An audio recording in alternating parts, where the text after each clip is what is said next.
Un hombre tenía que partir, llamó a sus siervos y sus bienes les confió. A uno le dio 5, a otro 2 y a otro 1 repartió sus talentos y así luego se alejó. Después de mucho tiempo aquel hombre regresó y fue de siervo en siervo y las cuentas les pidió.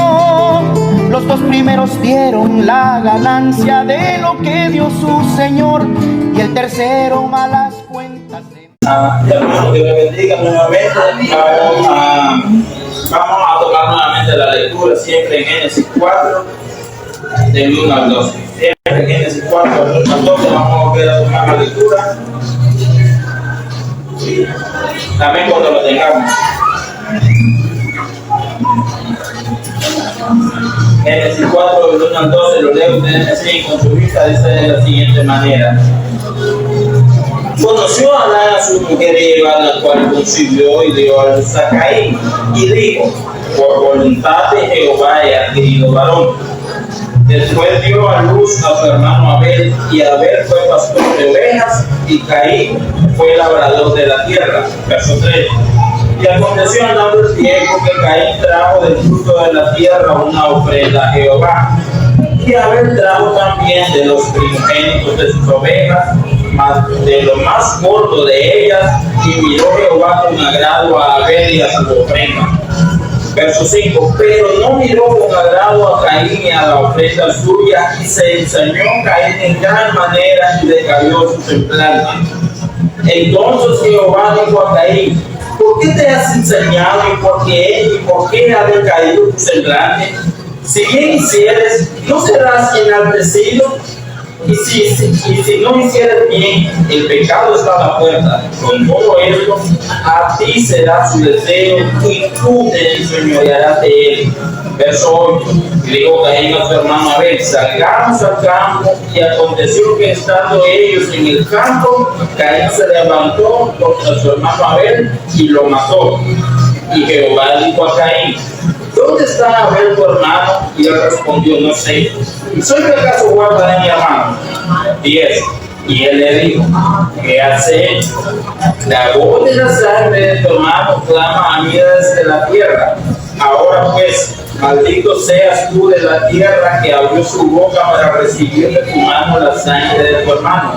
Cuando labres la tierra, no te volverá a dar su fuerza. Errante y extranjero serás en la tierra.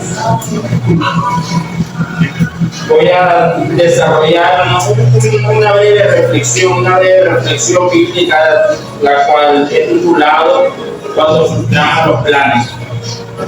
Cuando frustramos los planes. A veces uno tiene buenos planes para sus hijos, para una persona, para los nietos. A veces uno tiene buenos planes, Dios tiene buenos planes para nosotros. Y nosotros con nuestras acciones, con nuestras actitudes, con nuestros comportamientos, nosotros los frustramos. La frase Dios tiene un plan maravilloso para tu vida no es del todo incierta. Hay quienes atacan esa frase, pero esa frase que Dios tiene un plan maravilloso para nuestra vida no es del todo incierta desde el punto de vista espiritual, haciendo aclaración. No desde el punto de vista material, que tú vas a tener dinero, que tú vas a tener riqueza, que tú vas a tener todo aquello, lo que el mundo pagano, común y corriente desea, sino lo que Dios desea para nosotros. ¿Por qué? Ya que Dios no quiere que nadie se pierda, sino que todos procedan al arrepentimiento. Eso lo dice 2 de Pedro, capítulo 3, versículo 9.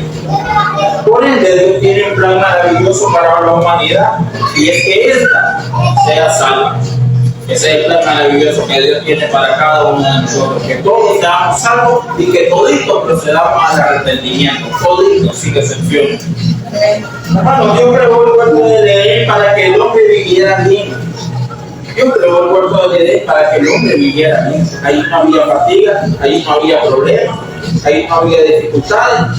Ahí el hombre iba a vivir tranquilamente, trabajando, adorando a Dios.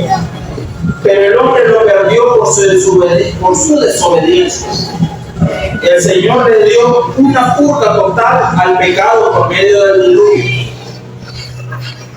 Así era que quienes dicen de que Dios permite el mal y todo eso, no, Dios no es que permite el mal, sino de que el mal vuelve a resurgir.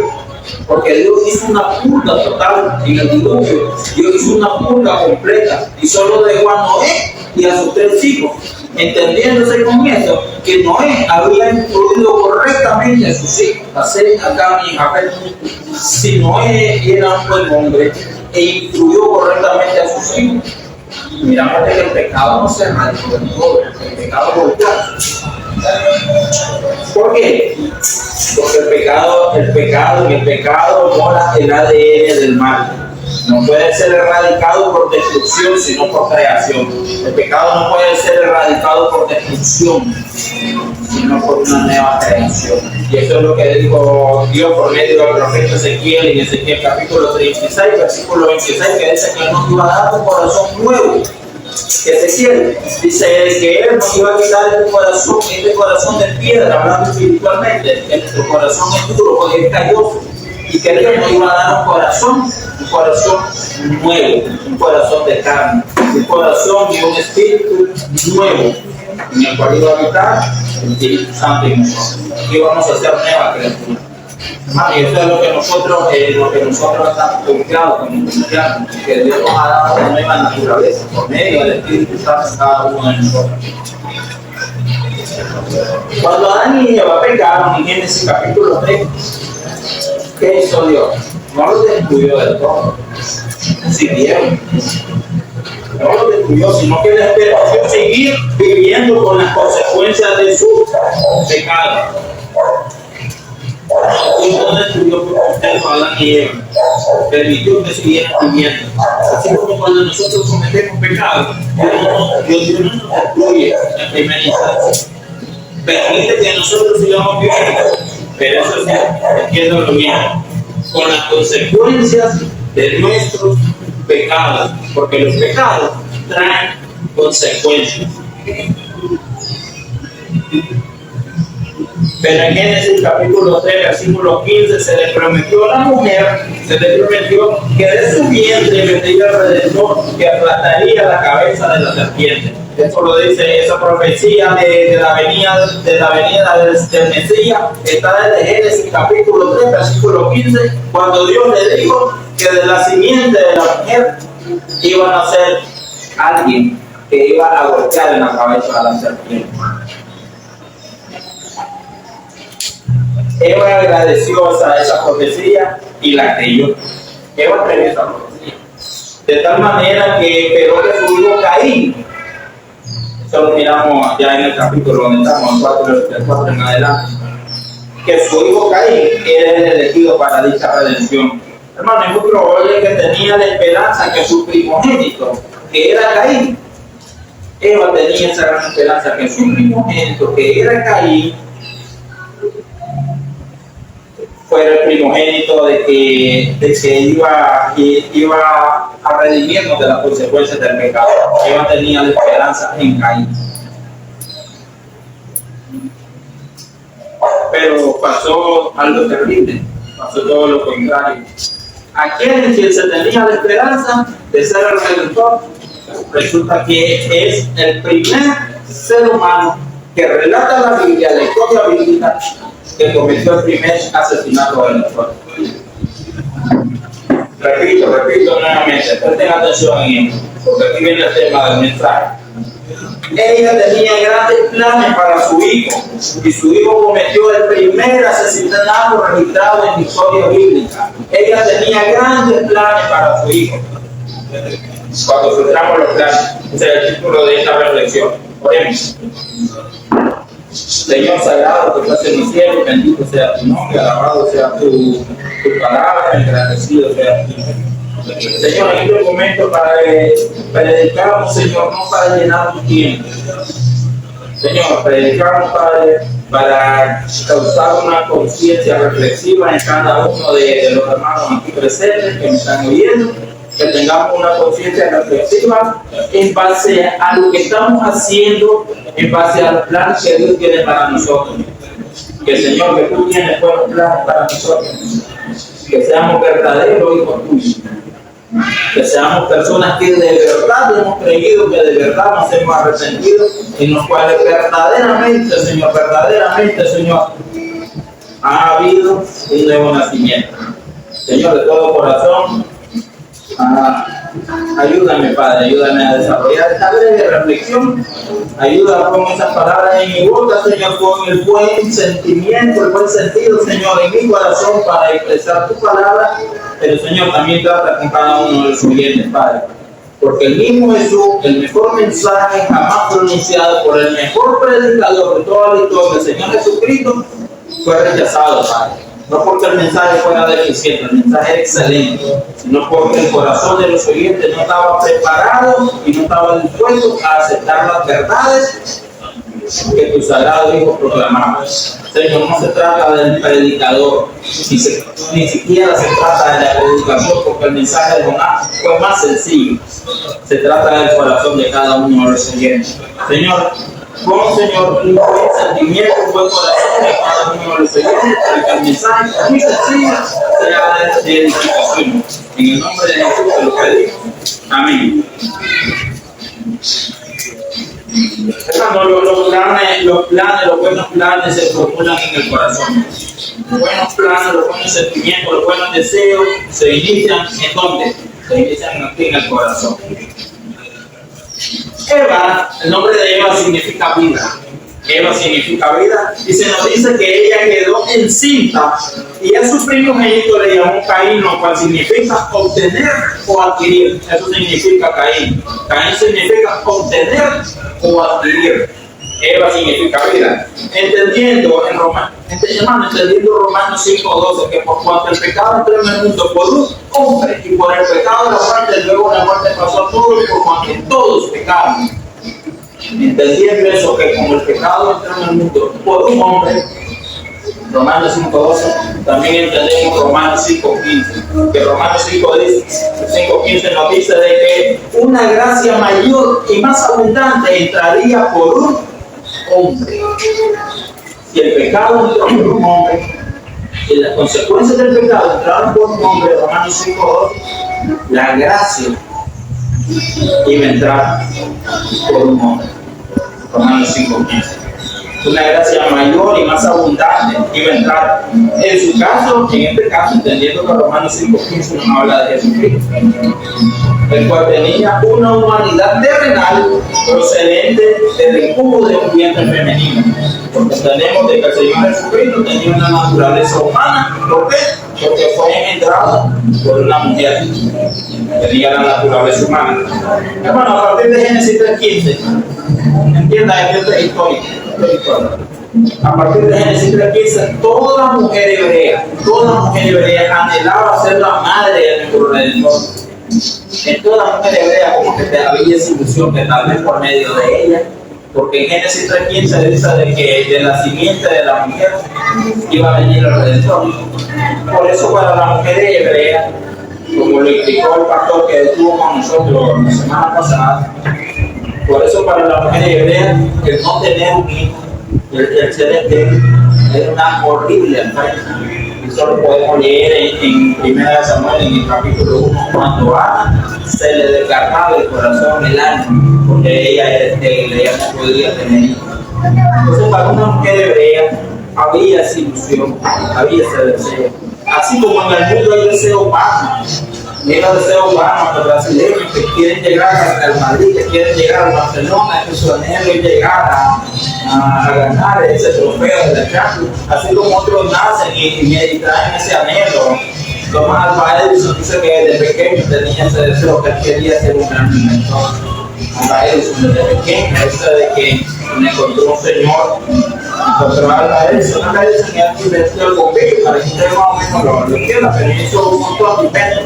Entonces Alva Edison dice de que lo encontró un señor y como era muy pobre Alva Edison, dice que andaba así todo mal vestido y con un trajecito todo rojo y andaba vendiendo periódicos.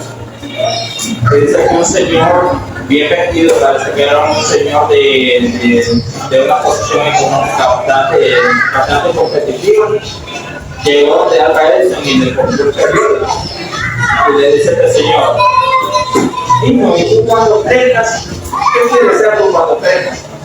Dice que algo a eso, así desde pequeño, bien imponente, dice que le dijo, voy a ser un gran inventor. Y este señor, al verlo todo mal vestido, lo quedó viendo de una manera así, de esta forma así, desabrida, y se puso a reír. Pero ya en el país no había ese deseo de ser un gran inventor. Y en los brasileños, en los argentinos hay ese deseo mundano, ¿vale? Que quieren llegar a la Copa del Mundo, que quieren obtener algo, así como también nosotros podemos tener un deseo. Mi deseo es de llegar a la Gran Liga cuando estaba pequeño, pegados con todo, en el cual íbamos a ganar la serie mundial. Me daba mucho béisbol desde pequeño y ese era mi anhelo, ese era mi deseo. Ahora, como ya me llegué, quiero que mi hijo, que mi nieto, si me casa, lo logre. Pero hay un anhelo. Para las mujeres hebreas, tener un hijo que era el anhelo de su corazón, porque un hijo para ellos era posiblemente la posibilidad de que ese hijo fuera el redentor de la humanidad. Ese hijo fuera el Señor Jesucristo. Los planes se formulan en el corazón. Hermano, desde que Eva está asignando ese nombre a Caín, que quiere decir adquirir posesión, desde que Eva, escúchelo bien, desde que Eva está asignando ese nombre a ese joven, porque ella tenía grandes planes, buenos planes para esa mujer. Bueno, el tema es reflexivo, el tema lo que es mi objetivo con esto, que nosotros de esta manera, este mensaje nos lleve a pensar que Dios tiene buenos planes para nosotros, y que somos nosotros lo que podemos hacer que ese plan sea formulado con nuestras acciones. Porque puede ser que estemos aquí, como digo el apóstol Juan, salieron de nosotros, pero no eran de nosotros. Estaban con nosotros, salieron de nosotros, pero no eran de nosotros. Y así puede haber personas, y las hay, usted sabe que las hay, que están en la iglesia, pero que no son iglesia. Que Dios tiene buenos planes para cada uno de nosotros. Pero que si nosotros en nuestro corazón, es un corazón genuino, y aquí vamos a ver el corazón de Caín, por medio de esta lectura, vamos a ver el corazón de Caín, y de alguna manera eso tiene que hacer reflexionar a nosotros qué tipo de corazón tenemos. Si tenemos un corazón adorador, o si tenemos un corazón que lo que queremos es adoración. La ofrenda que Dios le agrada, Posteriormente los jóvenes desarrollaron cada uno su profesión. Dice que uno era agricultor y el otro era pastor de ovejas. Dice de que Abel había sido un pastor de ovejas. Y Caín dice de que era un agricultor que sembraba la tierra. Podemos ver que la adoración es innata, es parte de nuestra naturaleza, que la adoración es innata al ser humano. Cada uno de estos jóvenes trajo su ofrenda a Dios. Hermano, cada uno trajo una ofrenda, pero hay un enorme pero con la diferencia es que Abel llevó en base al corazón de Dios. Abel llevó algo que le agradaba a Dios. Dice que Abel llevó una oveja que llevó, pero ya vamos a ver un poco más. Abel llevó en base al corazón de Dios y Caín en base a su conveniencia propia. Caín no llevó en base a lo que Dios le agrada, sino que Caín, ¿sabe qué se me ocurre? Que Caín agarró lo primero que tenía. Como era un agricultor, él agarró lo primero que tenía, o sea, no se quedó, ni siquiera se quedó. Hemos tenido el versículo que dice de que Abel llevó de lo mejor. No solamente llevó lo que a Dios le agrada, sino que llevó de lo mejor. Pero dice que Caín, llevó algo. Da a entender como que no se quedó en buscar un buen regalo, una buena ofrenda para Dios. Llegó en base a su conveniencia, en base a lo que estaba cerca de él. Bueno, fíjense que la ley mosaica que llegó muchos años después, pero muchísimos años después, en los cuales se establecían las condiciones que la ofrenda debía cumplir, porque fue por medio de Moisés, cuando usted lee acerca de la ley mosaica, de Éxodo en adelante, fue por medio de la ley mosaica cuando Dios pone las condiciones que debe cumplir la ofrenda. Pero esto está muchísimo antes. Quiere decir de que Abel llevó en base a su corazón. Abel le nacía llevar, aparte de lo que a Dios le agradaba, llevó de lo mejor. Eso me hizo pensar en algo. ¿Sabe qué me hizo pensar en eso? Que ya el corazón de Abel no necesitaba exigencias ni condiciones. Él ya sabía que Dios merece lo mejor. Ya lo sabía. Entonces, pero la ley de Moisés, que Moisés decía que la ofrenda tenía que ser sin defecto, que no tenía que ir magullada, que no tenía que ir plata, que no tenía que ser el primogénito, que tenía que todas las condiciones que establecía la ofrenda. Ya en Abel había un corazón adorador. Hermano, el que Caín no fuera pastor de ovejas, escúchalo bien, porque no se confunda con él. No se confunda. Es que Abel llevó de la oveja porque él era pastor de ovejas. Y aquel llevó de la agricultura porque él era agricultor. Hermano, no se confunden eso.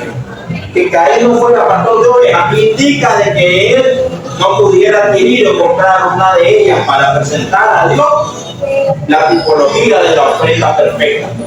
Juan 1:29. He aquí el Cordero de Dios que quita el pecado del mundo. ¿Qué es Cordero? Cordero es una oveja. Eso lo dijo Juan el Bautista. Entendiendo con eso que en el Antiguo Testamento se representaba a Cristo como una oveja, como un cordero. De que él no tuviera ovejas, de que él no se dedicara a eso no indica que él no iba a llevar lo que a Dios le agradara. Eso no lo indica. Hermano, el corazón de un creyente se mira por el tipo y el nivel de ofrenda que lleva al altar. El corazón de un creyente, y utilicé esta palabra creyente porque creyentes somos todos. Utilicé esta palabra. No puse, al inicio había puesto el corazón de un cristiano, no. Porque lo diga mi inicio, no todo lo que está en la iglesia es iglesia. No todo lo que llega a una iglesia cristiana, pero sabe. Lo hemos visto a través de la historia, lo hemos visto a través de los testimonios, lo hemos visto por medio incluso de líderes religiosos.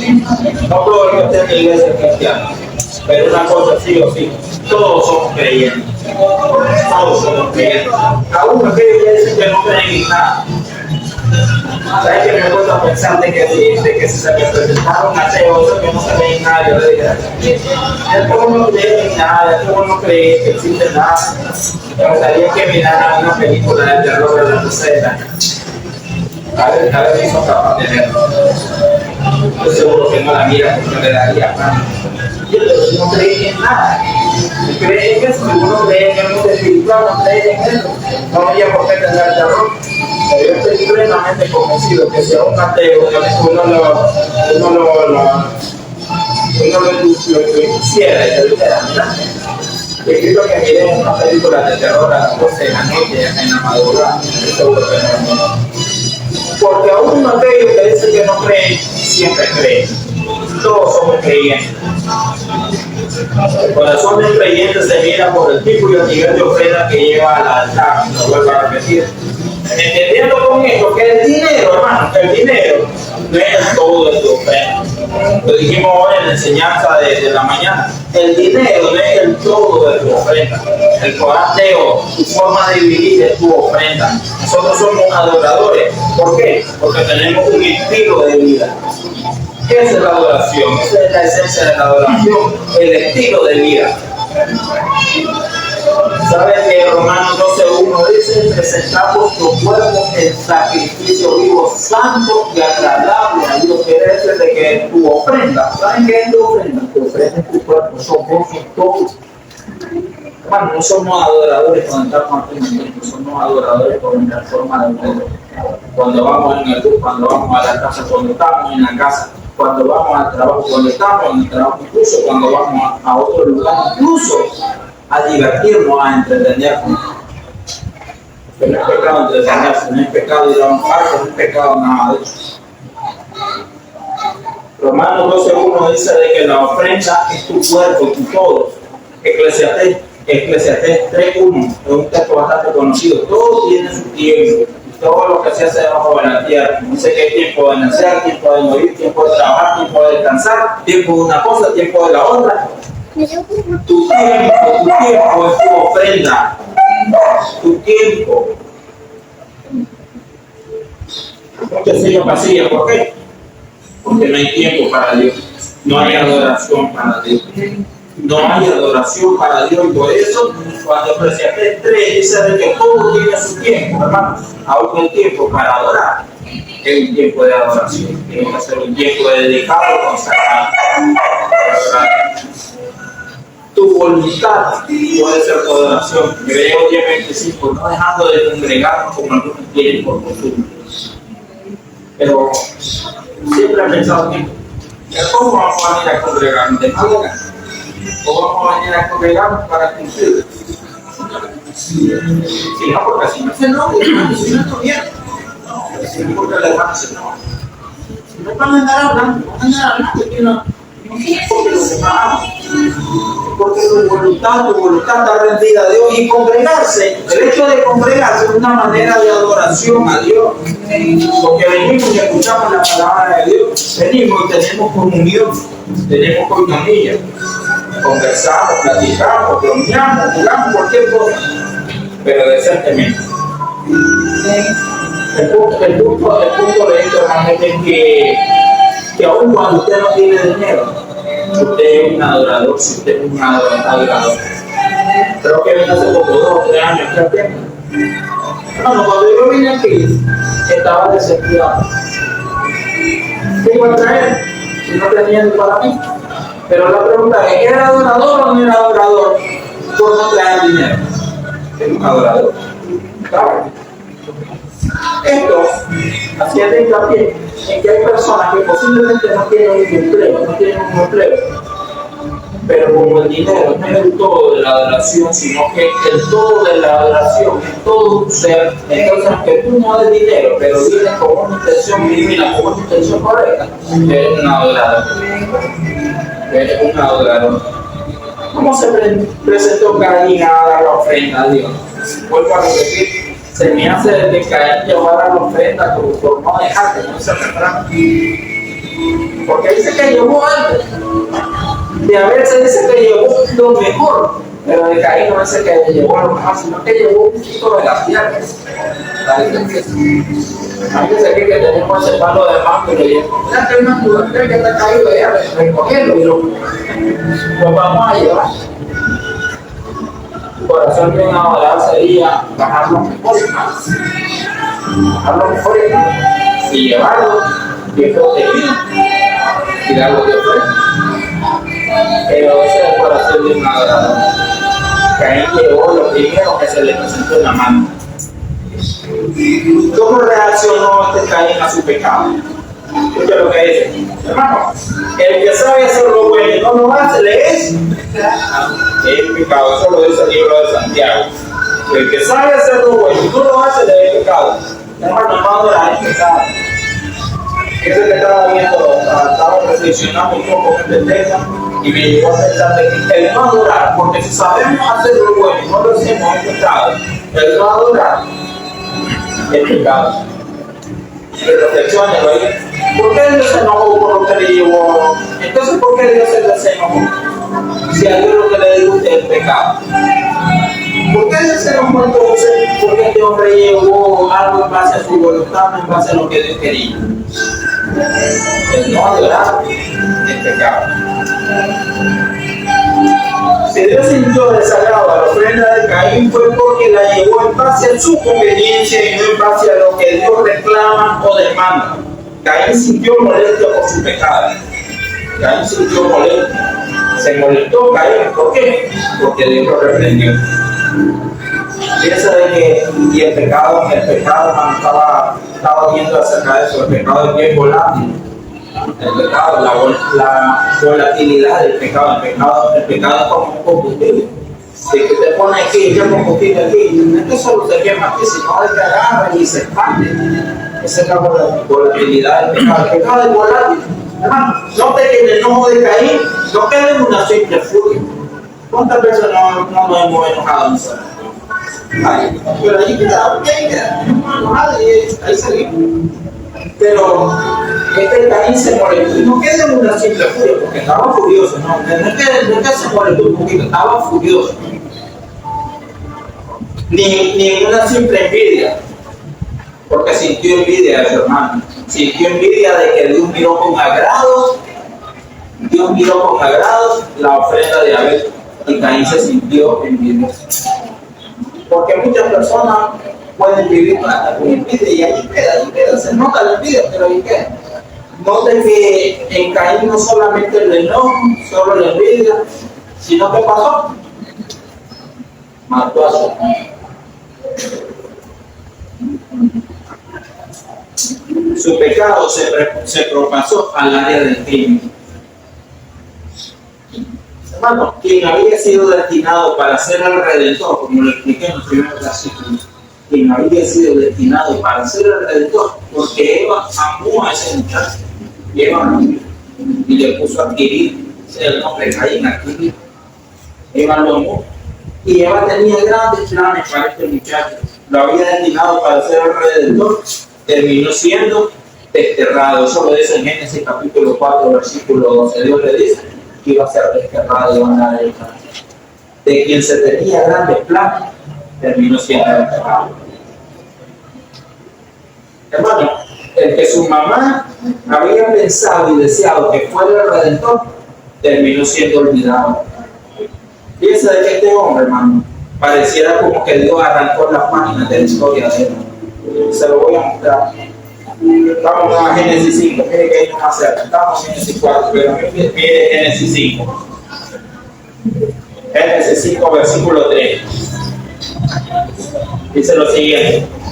Y fueron todos los días que vivió Adán, 930 años, y murió. 5:3, perdón.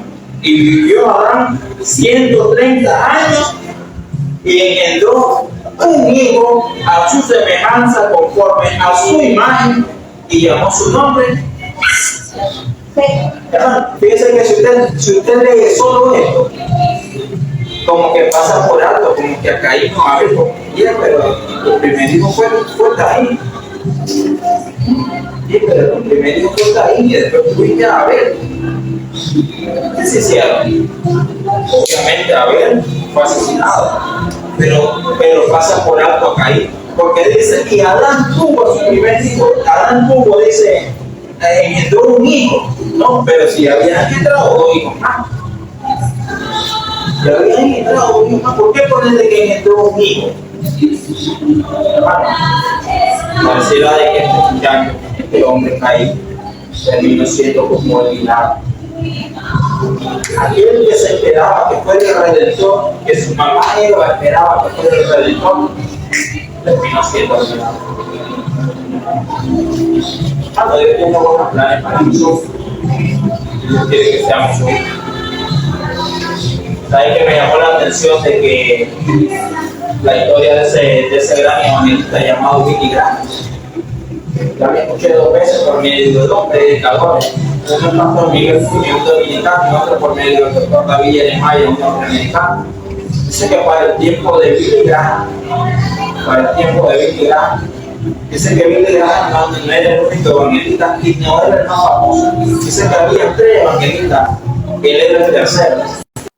Había 2 evangelistas más grandes que Billy Graham, de los cuales se esperaba que tenían una mayor proyección. Dice que uno terminó en el alcoholismo, terminó divorciándose y al final dice que hasta terminó renegando de Dios. ¿Cuál era el nombre de él? Ya no me acuerdo. ¿Sabe por qué? Porque aquellas personas que se olvidan completamente de Dios quedan en el olvido.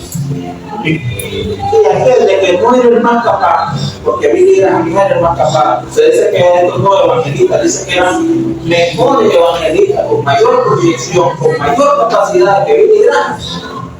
No me recuerdo el nombre, y honestamente tampoco me interesa mucho recordarlo, pero sí todos hemos escuchado de Billy Graham. Porque Dios tenía un buen plan para estos hombres, pero ellos no escucharon. El tema del mensaje es cuando se trajo los planes. Un hombre tenía que partir, llamó a sus siervos y sus bienes les confió. A uno le dio 5, a otro 2 y a otro 1 repartió sus talentos y así luego se alejó. Después de mucho tiempo aquel hombre regresó y fue de siervo en siervo y las cuentas les pidió. Los 2 primeros dieron la ganancia de lo que dio su señor y el tercero malas